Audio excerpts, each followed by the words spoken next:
Assalamualaikum warahmatullahi wabarakatuh. Bagaimana kabarnya anak-anak?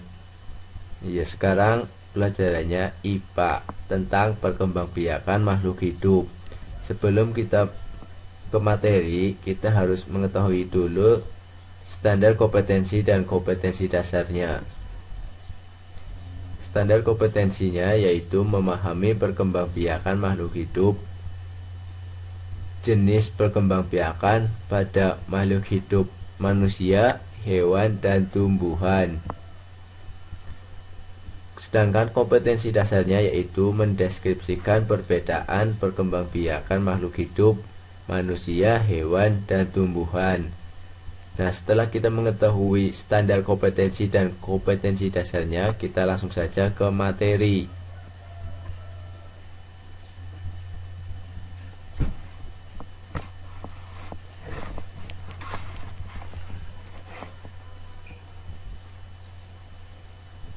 Nah, di sini ada pengertian perkembangbiakan.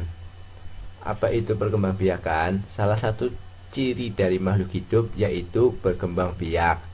Jadi, berkembang biak artinya menghasilkan makhluk hidup baru yang sama jenisnya. Makhluk hidup yang mampu berkembang biak adalah makhluk hidup yang telah dewasa. Ciri tersebut akan tampak pada perkembangan makhluk hidup menuju dewasa. Nah, di sini ada menghasilkan makhluk hidup baru yang sama jenis.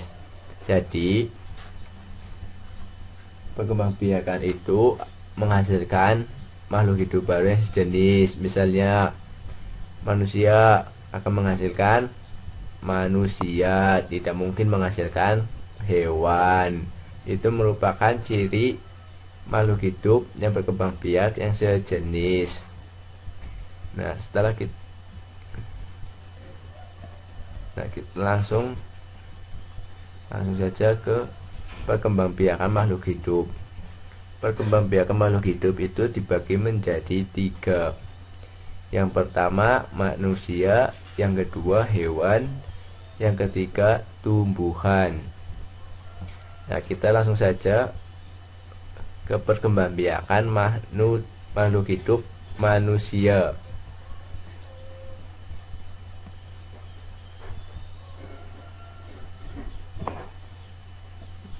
Nah, manusia berkembang biak dengan cara melahirkan atau generatif. Hal ini terjadi karena sel telur dibuahi oleh sperma di dalam rahim ibu. Artinya, terjadi pembuahan di dalam tubuh ibu. Jika sel telur dibuahi oleh sperma, maka akan terbentuk zigot. Kemudian berkembang menjadi embrio atau janin. Kita lihat saja kepada gambarnya. Janin dalam rahim mengalami pertumbuhan dan perkembangan kurang lebih 9 bulan. Nah, jadi kalau janin sudah berkembang kurang lebih 9 bulan, lalu akan dilahirkan dan terbentuklah manusia. Nah, yang kedua yaitu perkembangbiakan pada makhluk hidup hewan. Bagaimana ciri-cirinya hewan? Secara umum ada 2 macam perkembangbiakan hewan. Hewan berkembang biak secara kawin dan tak kawin. Perkembangbiakan secara kawin disebut dengan perkembangbiakan generatif, dan perkembangbiakan secara tak kawin disebut dengan vegetatif. Hewan generatif yaitu hewan yang berkembang biak dengan cara kawin. Ada 3 jenisnya, yaitu bertelur, melahirkan, dan ada yang bertelur dan melahirkan. Bagaimanakah ciri-cirinya? Nah, di sini ciri-ciri dari hewan bertelur. Pernahkah kamu lihat telur ayam? Isi telur ayam merupakan hasil pembuahan antara sel kelamin betina dan sel kelamin jantan. Ayam betina akan menghasilkan sel kelamin betina, disebut dengan sel telur. Ayam jantan akan menghasilkan sel kelamin jantan, disebut sel sperma. Pertemuan sel telur dan sperma terjadi melalui perkawinan antara hewan betina dan jantan. Setelah itu akan terjadi pembuahan dan terbentuklah sigot. Ayam jantan membuahi sel telur saat sel telur masih ada di dalam tubuh ibu ayam betina. Pada hewan ini sigot dilindungi oleh cangkang, kemudian dikeluarkan dari tubuh induknya yang disebut dengan telur. Nah, kita lihat saja pada ayam, pada kura-kura ini sedang mengeluarkan telur. Telur kemudian dierami sampai menetas. Hewan yang berkembang biak dengan cara bertelur disebut hewan ovipar. Nah, kita lihat saja di pada gambar ini. Dan yang kedua, ciri-ciri hewan yang berkembang biak dengan perkawinan atau generatif, yaitu ciri-cirinya melahirkan. Pernahkah kamu melihat hewan yang melahirkan? Hewan jantan akan membuahi sel telur dalam tubuh hewan betina. Sigot hasil pembuahan ini akan tumbuh menjadi janin. Janin tumbuh di dalam tubuh induknya. Saat ini hewan dikatakan sedang hamil. Makin lama perut hewan makin besar. Setelah janin terbentuk anak hewan dengan sempurna, kemudian induk hewan akan melahirkan. Setelah melahirkan, induk hewan akan menyusui anaknya. Jadi, ciri-ciri hewan yang melahirkan yaitu menyusui anaknya. Lamanya hamil tiap jenis hewan itu berbeda-beda. Untuk gajah 12 bulan, sedangkan kelinci 30 hari. Hewan yang berkembang biak dengan cara melahirkan disebut dengan vivipar. Nah, kita lihat pada gambar di sini. Di sini semuanya hewan berkembang biak dengan cara melahirkan.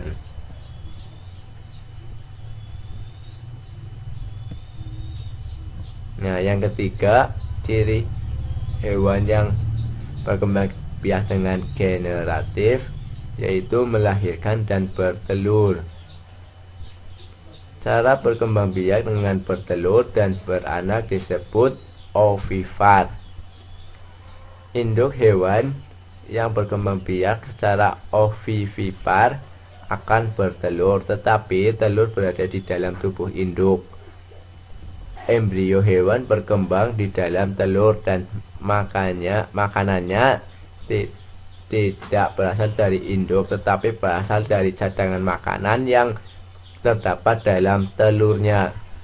Setelah berkembang sempurna, embrio akan menetas dan dikeluarkan dari tubuh induk. Jadi bayi keluar bersama pecahan cangkang telur.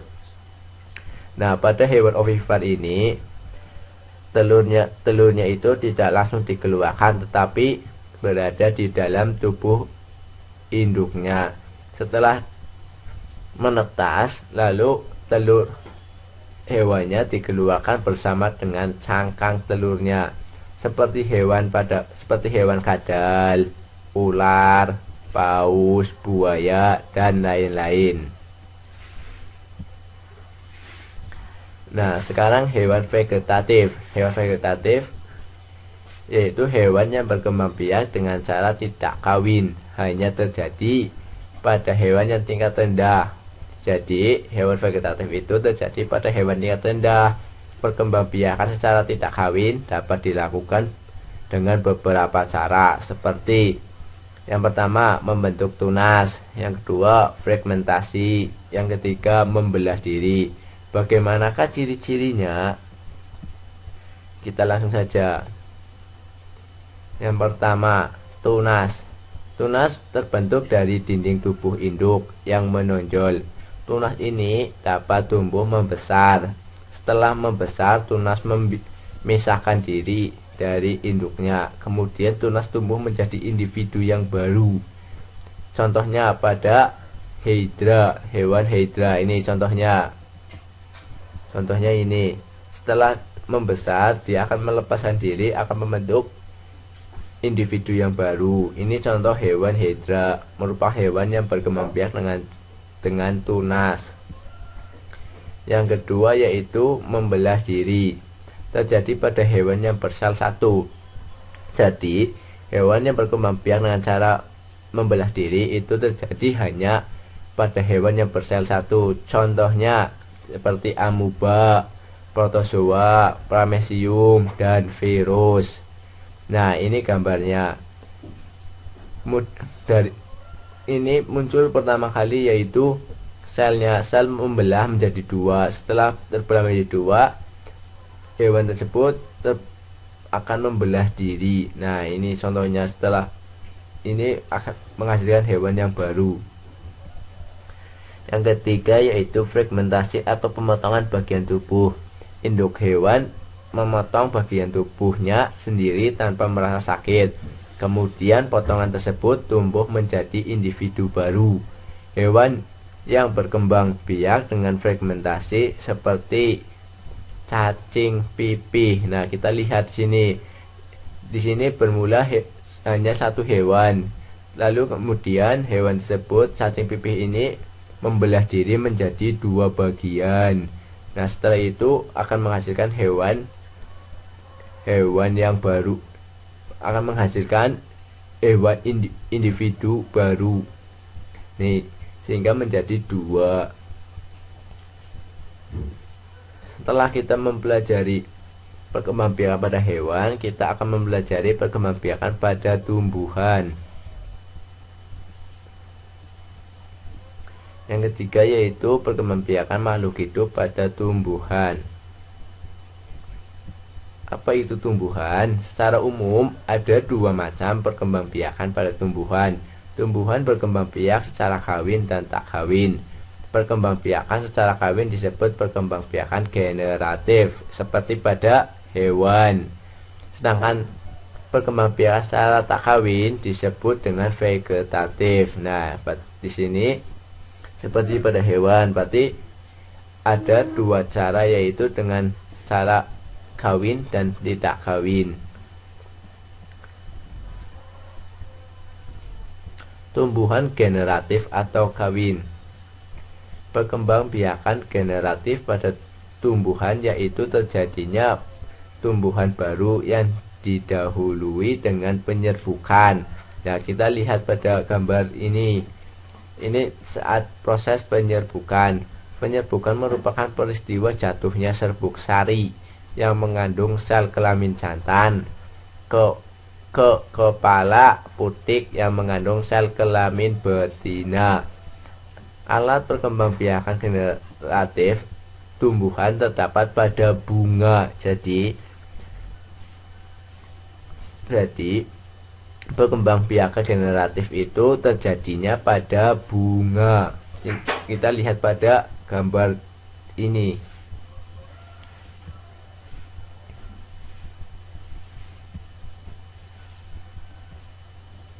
Kemudian tumbuhan vegetatif. Perkembangbiakan yang terjadi tanpa perkawinan disebut dengan perkembangbiakan secara vegetatif. Perkembangbiakan secara vegetatif dapat terjadi melalui dua cara. Jika perkembangbiakan vegetatifnya terjadi tanpa campur tangan manusia disebut vegetatif alami. Sedangkan perkembangbiakan vegetatif yang terjadi dengan campur tangan manusia disebut vegetatif buatan. Bagaimanakah ciri-cirinya? Kita langsung saja. Nah, di sini ada vegetatif alami. Perkembangbiakan vegetatif alami adalah perkembangbiakan secara tidak kawin pada tumbuhan yang terjadi dengan sendirinya tanpa bantuan manusia. Macam-macam perkembangbiakan vegetatif alami antara lain menggunakan: yang pertama, umbi lapis. Nah, contohnya pada tanaman bawang. Di sini menggunakan umbi lapis. Yang kedua, umbi batang. Contohnya pada tanaman kentang. Yang ketiga, umbi akar, contohnya pada tanaman wortel. Yang keempat, akar tinggal, contohnya pada tanaman jahe. Nah, geragi, contohnya pada tanaman yang merambat ini. Ini contohnya. Yang kelima, tunas. Yang keenam tunas. Contohnya pada tanaman pisang. Yang ketujuh, tunas advensif. Contohnya pada tanaman cocor bebek. Nah, di sini tunasnya di daun, ujung daunnya. Yang kedelapan, spora. Contohnya pada tanaman paku. Nah, selanjutnya vegetatif buatan. Vegetatif buatan yaitu perkembangbiakan secara vegetatif buatan, antara lain dilakukan yang pertama setek. Nah, ini contohnya. Contoh yang pertama ini dengan cara setek. Yang kedua, cangkok. Nah, ini contohnya dengan cara menyangkok tumbuhan tersebut. Yang ketiga, sambung. Nah, ini contohnya dengan cara menyambung dua jenis tumbuhan tersebut. Ini contohnya. Yang keempat, tempel atau okulasi. Nah, di sini contohnya. Di sini dengan cara menempelkan batang tumbuhan, lalu kemudian diikat. Yang kelima, runduk. Nah, ini contohnya pada tanaman api-api. Yang keenam, kultur atau jaringan. Ini contohnya dengan cara vegetatif buatan, dengan cara kultur atau jaringan. Nah, setelah kemudian kita kembali.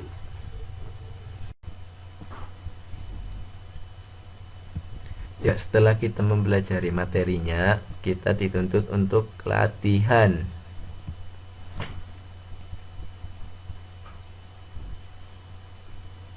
Ya, yang nomor 1, tujuan makhluk hidup berkembang biak adalah titik-titik.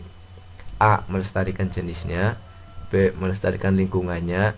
C. Memperoleh nutrisi. D. Memperoleh pasangannya. Ya, kita coba jawab yang A. Anda benar, terima kasih.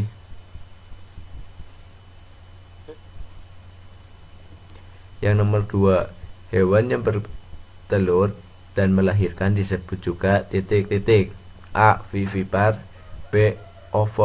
Ovovivipar. C. Ovipar. D. Ovarium. Ya, coba kita jawab yang A.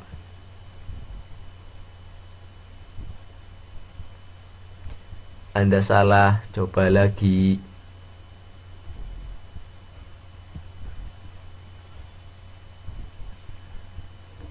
Coba yang nomor 2 kita jawab B.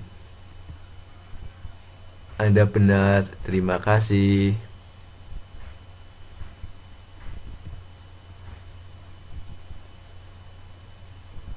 Yang nomor 3, perhatikan gambar berikut. Ini gambar apa? Gambar kentang. Bagian tumbuhan yang tampak pada gambar adalah titik-titik. A. Akar. B. Batang. C. Tangkai. D. Daun. Ya, kita coba jawab yang C. Anda salah, coba lagi.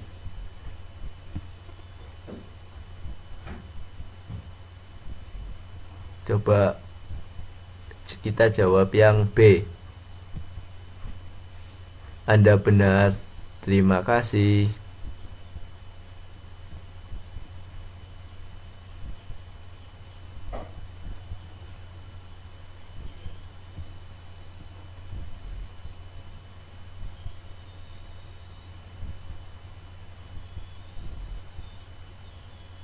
Ya, cukup sekian dari video pembelajaran yang saya buat. Apabila ada kesalahan, kita mohon maaf. Wabillahi taufiq wal hidayah. Wassalamualaikum warahmatullahi wabarakatuh.